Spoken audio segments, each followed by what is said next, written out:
goodness, we are part of an army. Yes, we are. We're part of the army of the Lord. Man, I'm proud to be a soldier of Jesus, aren't you? All of us as boys and girls are soldiers of Jesus. And I like this song because it talks about marching, and it talks about flying, and it talks about shooting the artillery. It's so much fun. I'll tell you what we're going to do. We're going to sing it. I'm going to sing it first, and then I want you to sing it with me, okay? Here we go. I love it.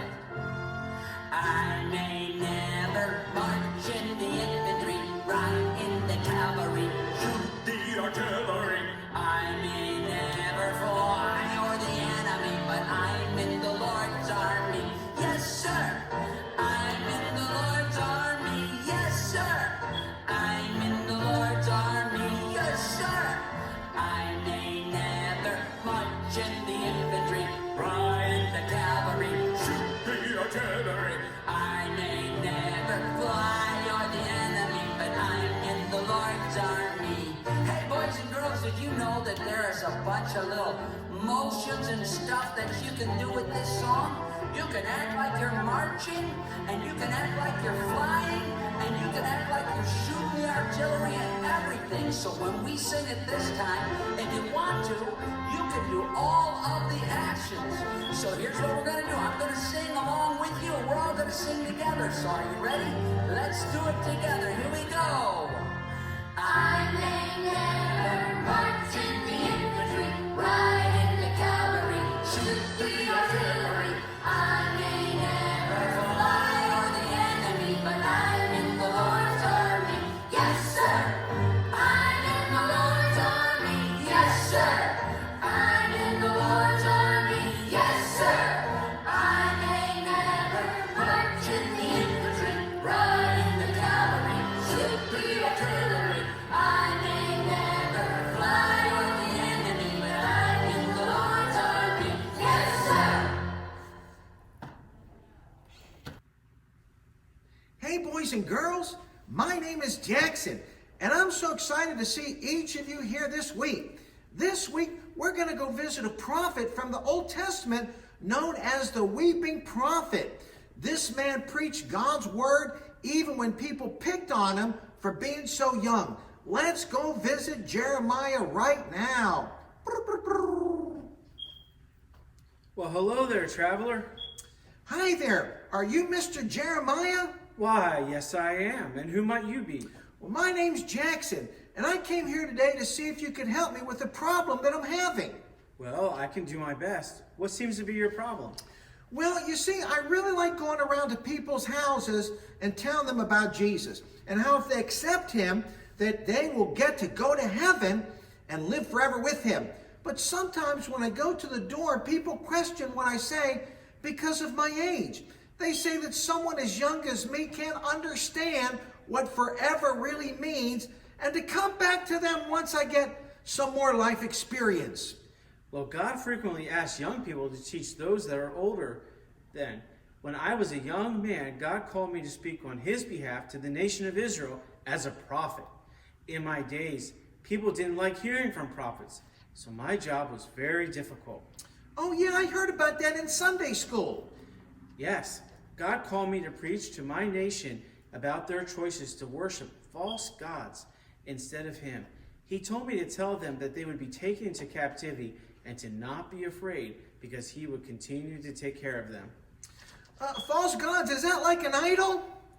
Yes, the people worshiped these idols of other nations, and they became their false gods.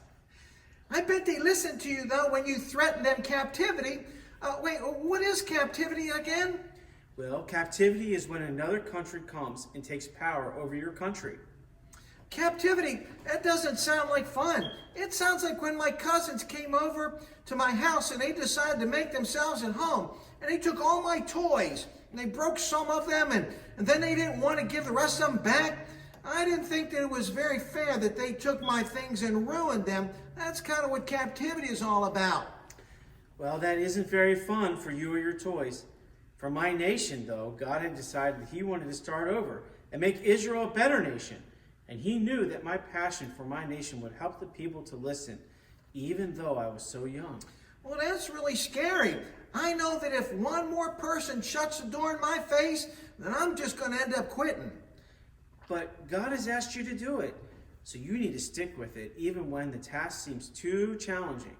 When I was scared, God showed me a vision of a potter working on some clay. And when the potter saw the pot he was creating had some errors in it, he decided to roll it back into a ball of clay and start over again. This was a reminder that God was taking care of my nation, and if they refused to listen, then he would have no choice but to start over again.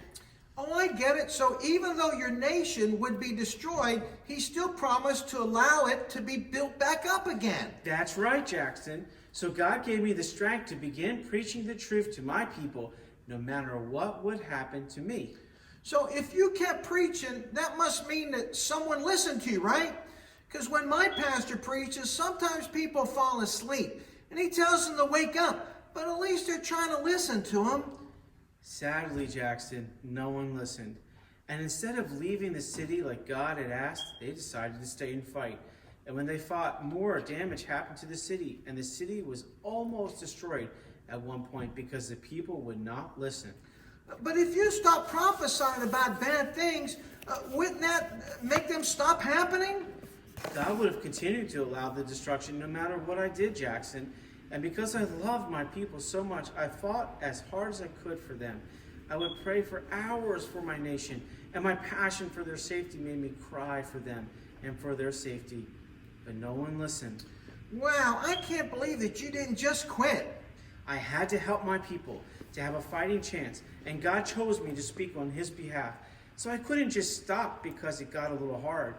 And then I asked God if he would continue to have grace for his people. And God's reply truly shocked me. He said that I should stop praying for the people because he would not hear them anymore. Oh, so did that take you off the hook? But wait, doesn't that mean that they were put into captivity then? Not quite yet. I decided that I would keep trying to get the people to turn back to God. I even went to the king several times. Well, I bet the king listened to you, and he could actually do something about it. Kind of like when my brothers don't want to go to church and my dad puts down his foot, it means we should get in the car and listen. Unfortunately, the king allowed the city leaders to do what they chose to me, and they decided to lower me into a well that I might starve to death. Oh, that's terrible. When the king heard about this, he came for me and saved me. He asked me what my message was. This time, God's message for his people had changed. God's new message asked his people to go into captivity and to live there until they began to worship him again. So they went into captivity, and then what happened next? Sadly, the Babylonians came in and destroyed our beautiful city of Jerusalem and knocked down the beautiful temple that Solomon had built. This was God's judgment against our nation. Oh, that's so sad that the city and the temple were destroyed. I bet you felt really bad. Yes, it caused me to weep so much, and I wrote a book called Lamentations in the Bible to describe how I felt. Yes, I've heard of that book, and I never knew what it was about. So how did your story end, Mr. Jeremiah?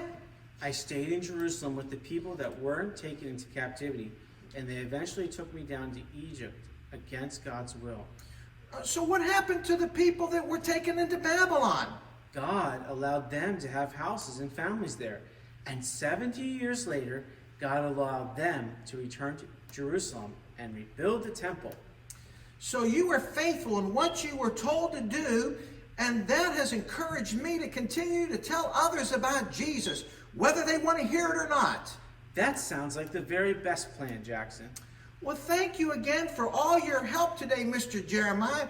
I've learned that sometimes completing the calling of God is way harder than just knocking on a few doors to spread the gospel, and that having a real passion for the people that God has called you to help can really have an effect on my spreading the gospel. I really look forward to getting back out there and really talking to boys and girls about Jesus. I want to thank you for telling me your story today. Well, thank you, boys and girls, for joining us this week, and we'll see everybody next week. Bye-bye.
you.